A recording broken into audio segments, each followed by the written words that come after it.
Okay, guys, the question of the day is how does partying relate to trading? Okay, now this is an extremely important question if you consider yourself a trader. So I need you to stick around because we're going to explain exactly why. So the question of the day is have you ever been early to the party? Okay, now there's people who always show up late to the party. There's people who never want to set up the party, guys, but somebody's got to set up the damn party. All right, and that's exactly what I did today, guys. I was a little early.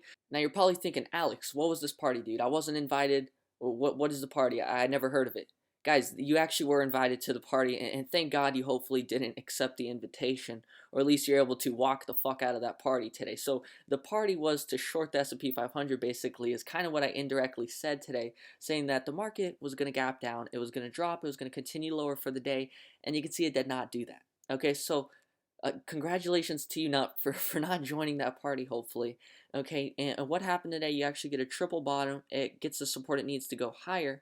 Okay, so if you'll check the comments of the last video, basically you'll see me down there doing my thing. So I'm down there, I'm pointing out the key levels on gold, on the market, and I'm saying 3563 is our first level, 3573 is our next level. So 3563, it hits that. Okay, you're actually making some pretty damn good money in like 30 minutes there if you shorted 3563, which is a key level in the comments section. But it does recover. Okay, so it breaks past that level. Now guess what? We break past the other key level, which is 3573 today. Keep in mind it's on extremely low volume, which is exactly why I'm going to convince you, or not convince you, but at least show you exactly why the market's actually going to continue lower now. So like I said, I was early to the party, but someone's got to show up to the party. Someone's got to set up the tables. Someone's got to get the drinks, and that's exactly what I did today. Okay, so hopefully you didn't steal all the food before the party started, because now it's time to feast. All right, now it's time to eat. Okay, so basically, let me explain exactly why the market's going to continue lower here. Okay, so first you need to understand the main sectors that make the S&P 500. So we got the Qs, the biotechs, and the banks, I would say, are probably the main components of the S&P 500. So what happens to the Qs today? It's up on extremely low volume today. Look at this volume. Okay, it's almost non-existent, not even close to what we had on the sell volume in the prior day. Okay, there's a lot of other bearish factors, but let's hurry up and get into some of these other charts here. Okay, XBI biotech sector. Now, this is something really important I think you should know that nobody else is going to tell you. Nobody else is probably going to notice. But basically, when the dollar starts dropping today, well, what does it mean if the dollar's dropping? First off, it means that people are taking their money and they're putting it into stocks. Okay, so when dollar's going down, they're putting it into stocks. So what were they not putting it into? Not fucking biotechs, because look at that volume today. Okay, almost non-existent, not even half of the sell volume in which we had the previous day. Okay, so you know that institutions were absolutely not rotating into biotech today on this little bullish rally that we had here going into the last couple hours of the day. Okay, so we break out up higher. Now we know biotechs was on extremely low volume. Now what was actually on some pretty decent volume? Banks. Okay, so you know actually at this point that when dollar was dropping, right, as we just shown you in this chart here, dollar was dropping, what were institutions rotating into? They were rotating into banks, because you can see that the buy volume here is actually the same of the sell volume, and that's actually the volume in which we sold off on yesterday. You can see how hard we sold off yesterday. Okay, so the buy volume, I guess just the volume, it actually matches the previous day for the bank. So you know that when the dollar's dropping, the institutions are heavily favoring the bank stocks. Which, by the way, you're probably not going to find that anywhere else. People just don't understand this. They don't know what to look for, and you probably didn't think about that yourself. Okay, so you notice the very weak volume in biotech. So we know that this is a very weak sector at this point, at its pretty much topping levels, right? Which little upside potential at this point, right? So that's really good to know. The biotechs are weak. Banks is the strongest sector we have currently, and then obviously we had the Qs, which is up on extremely low volume today. Okay, so we know that institutions are not favoring technology, they are not favoring biotechs, and if they are favoring anything, it's banks, although it's nothing crazy. As you saw, the volume didn't exceed the previous day. It wasn't any crazy buy the dip scenario, right? But nonetheless, they are definitely favoring banks over the other sectors. Okay, so now let's actually get into energy, which is the last sector I want to get into. Now this is a super strong sector right now, but you see we do have less volume today, but it's still pretty strong volume. So you need to know this going right now. As of now, the two strongest sectors are energy and banks. Okay, but that's besides the point. The point of the video today is to prove to you exactly why the market's going to gap down today and continue lower tomorrow. Okay, so like I said, I was a little early to the party. We thought we should short it today. It got support, it held up, and actually went a little higher today. But once again, this is why we just broke down all the sectors to you, is because almost all the sectors, or at least very, very important sectors like the technology and biotechs, were on extremely low volume. Banks were on average volume, and energy was on average volume. You see what I'm saying? So when you got average to less volume, that's neutral to bearish for the market. Okay, so yes, it moved up, but on average to less volume today. So that's the first bearish thing that you need to understand, because these are the major sectors that make up the S&P 500. Okay, so now we're going to get into VIX, which is the next most important thing you need to understand going into tomorrow. Now, VIX has obviously got pooped on lately, okay, but this is a very bullish chart for VIX as it's bottoming, it's finding support, and that's how we started to actually get that breakout higher yesterday in that market sell-off the previous day. Okay, so now understand VIX has a down day. So how do we actually gauge what's the most likely scenario for VIX going into tomorrow? It's hard to say, right? You're not sure what to think about VIX. Well, guys, check volatility of volatility. Okay, so VIX of VIX is actually finding support. Okay, so that means volatility of volatility can easily break out higher. VIX can easily break out higher, which is obviously not good, right? Because both volatilities are finding huge support here with a very bullish chart. Okay, so keep that in mind. All right, so not only do you have extremely weak volume, hesitancy to the buy side, you actually have a very strong support setup in the VIX. Okay, not only do you have that, but you actually have a very weird divergence today in oil. Okay, so this is actually, basically the biggest and most important component of the energy sector. I actually don't know. Well, WTIC, I believe, does not make up the oil or XLE, but I believe there's like oil stocks in there or whatever. But the point is that by understanding oil price, you get a very good gauge of what's going on with the energy sector, which we saw was actually a pretty strong sector, right?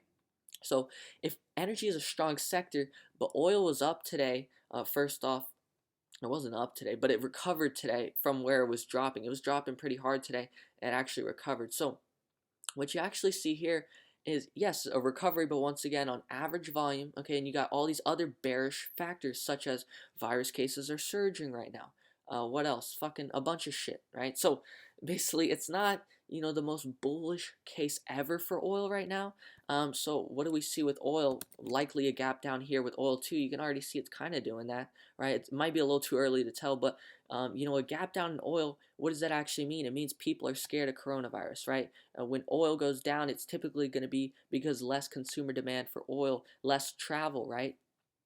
So then we need to actually check the travel sector today, right? Because the oil is a very good gauge of kind of the fear in the market as well, right? Not just the VIX, but right. So just in case you don't know why oil is actually a good gauge of the fear in the market, well, think about it. When COVID cases surge, what does that mean? That means less people are going out, less people are doing things. So what happens to the demand in oil? It goes down. What happens to the price of oil? It goes down. Why? Because it's a supply and demand imbalance between consumers and the fucking consuming of oil. Okay, simple stuff. Hopefully that should make sense. I hope you guys get that, right? So basically that's why oil is a good gauge of fear in the market, right? If oil is dropping, it's usually going to be because less demand, more COVID cases surging. But you see that oil actually recovered pretty nicely today, even with the headlines on the news. Bloomberg, look, U.S. COVID hospitalizations near 80,000 as records topple daily. I mean, you see this now, right? So the virus is not getting any better, so the demand shouldn't really be getting much better, all right? But they're really not closing much shit down right now, to be honest. But obviously if they do, that's going to be a huge negative catalyst for oil. But oil is actually a bullish chart. It's extremely bullish right now. But we're not going to talk about oil in depth in this video. We got a lot to go over. It's already kind of being a little long, but guys, we're going over a lot here, and this is probably the best fucking overall market recap, a kind of understanding that you're going to find anywhere. So let's go ahead into my next point about oil. Right, so oil recovers today, but let's actually look at the travel sector, right? Because travel sector and oil is like the same shit, right? If you got less people going out, you got less people traveling. You got less people traveling, you got less demand for oil, right? You need oil for the planes, the cars, for traveling. You see what I'm saying? So, okay, look, oil, you saw it recovered a little today, right? Let's just bring this up because I know sometimes you need the visuals, sometimes you don't remember exactly what we mean. So, look, oil recovers basically. It was dropping today, but it actually recovers. Okay, Now let's go back to the travel sector, which was my next point. Look at travel sector. It's up on extremely low volume. So you're seeing the hesitance to buy back these travel stocks. Okay, so look at this. The volume is literally half of what it was the previous day. Okay, so yes, it's barely up. It's right. The closing price is higher, but there's nothing to be bullish there on the travel sector. And so if we're not bullish on the travel sector currently, why the hell would we be bullish on oil right now, right? So overall, oil is extremely bullish, but does that mean we're bullish on it tomorrow? Absolutely not. So don't be surprised if oil gaps down here and continues lower tomorrow as well. So RCL, let's show you a couple more examples. There's actually one travel stock that I keep track of that was actually down today, and that's BKNG, which you go a couple videos back, I was talking about getting 2,000 strike BKNG puts, so that's obviously doing well right now. Anyways, let's go ahead and look at Delta Airlines, right? Look at this thing. It's up, once again, on extremely low volume. You see this, up on extremely low volume. United Airlines, I think this one was down just a little today.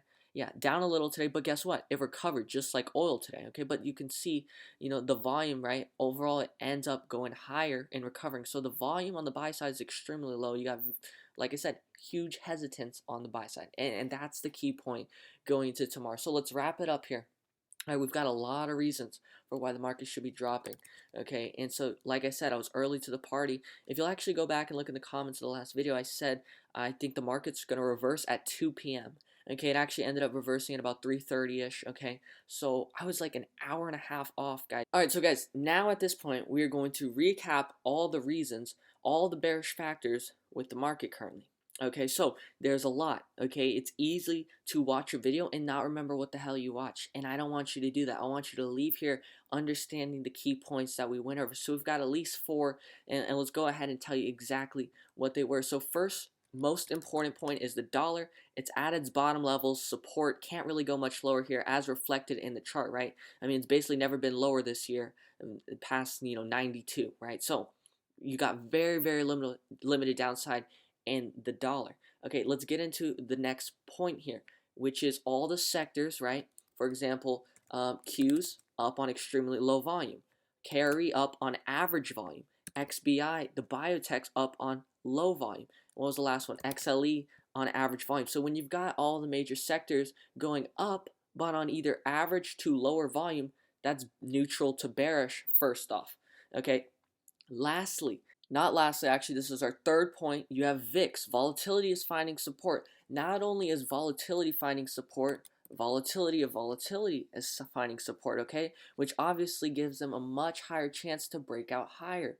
Fourth point we need to make here is that we're very likely to actually get a kind of a spike in fear in oil. Okay, why would we get a spike of fear in oil? How do we know this? Well, because all the travel stocks are up on extremely low volume. So very quickly, RCL, this is the only example I'll show real quickly, up on extremely low volume. So you're seeing, what is the word, reluctancy? Guys, I'm not a fucking grammar guy or a vocabulary guy, but I am a trader. Okay, so hopefully that's the right word, but you're seeing reluctancy to jump back into these travel stocks, which shows the weakness currently in oil. Okay, so that would actually be a negative catalyst for the energy sector tomorrow, which is obviously a big sector. Okay, so that's our fourth point. Fifth point, look at the S&P 500 yesterday. Huge sell-off, okay? Now, when you get a sell-off like that, a quick melt-off going into the close, it's usually for a reason, okay? And that's why we actually had such a bearish mindset going into today. Now, if you check the comments, I don't know if I mentioned this earlier in the video or not, but I said, no, I definitely did, right? That I said the market was likely to reverse at 2 p.m., ended up reversing at 3:30. Okay, once again, that's already a sell-off going into the close, so we pretty much nailed that. We're just about an hour and a half off. All right, now realize an hour and a half is fucking fractal compared to this big-ass chart. You see this shit? 1.5 hours is what we're off by. Okay, but we're getting the overall direction of what's happening correct, most of the time. And so realize it's just an hour and a half off, right? That does not mean you're wrong. Okay, so keep that in mind, guys. It's a great setup. And look at that bearish reversal candle here on the S&P 500 4-hour chart. I mean, I didn't even notice that until I just zoomed out to show you guys the bigger picture. Okay, so that's the thing. Look at the bigger picture, not just being off by 2 hours, 30 minutes. Guys, it's day trading. It's fucking hard for a reason, right? We're not putting our money into a stock for 4 fucking years or 10 years, right? There's a reason why, everybody wins doing that, right? It's pretty easy to put your money away for 10 years and see it when you're about to die, okay? But if you're trying to change your life around and do something now, this is obviously a great way to do it, but don't think it's going to be easy. Okay, so guys, I've given you all the points, shown you the charts and the data, basically off the charts, right?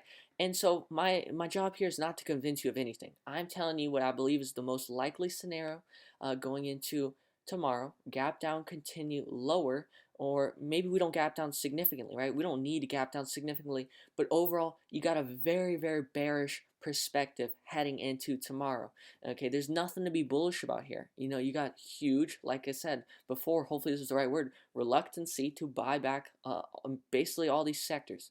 Okay, so like I said, there's nothing to be bullish about here, and so if we're not bullish, we're neutral to bearish. Okay, understand that, and I'm just giving you, you know, the details. All right, so I think this is probably the best recap video, best overall understanding, state of the market kind of video we've done. Okay, so let me know if you found this useful. It's a little bit lengthy, but damn, we covered a lot, didn't we? All right, so I hope you found this useful. And last thing, we were right about Tesla breaking past 500, so that's good. But it didn't break to 520. Maybe that happens tomorrow, right? I mean, sometimes, I mean, it makes sense. Look at this shit. Went on a complete bull rally yesterday, cooled off a little, but still actually went higher. Okay, so this is two things. It could be dying out of momentum. We'll check the option chain tomorrow, see what institutions are doing. So it could start dropping hard tomorrow, right? But overall, as of now, that price target of 520 is still kind of in mind, right? But overall, I'd say it looks like it's dying out of momentum. But obviously, like I said, we'll check on that tomorrow. Things change, circumstances change, and that's why you got to wait till you get more data, till you get more, you know, information to make your fucking decisions, right? Don't make a decision until you have, you know, what you need. Okay, so guys, drop a like if you haven't. Make sure your notifications are on because we'll probably do some trades tomorrow morning, I think. All right, I think we'll do it. And guys, like I said, I hope you found this useful. And if you made it to the end, let me know. Okay, and I really appreciate it. All right, so we'll see you guys in the next video. We gave you all the points, all the information you need, and I hope you take advantage of it. All right, we'll see you guys on the next one.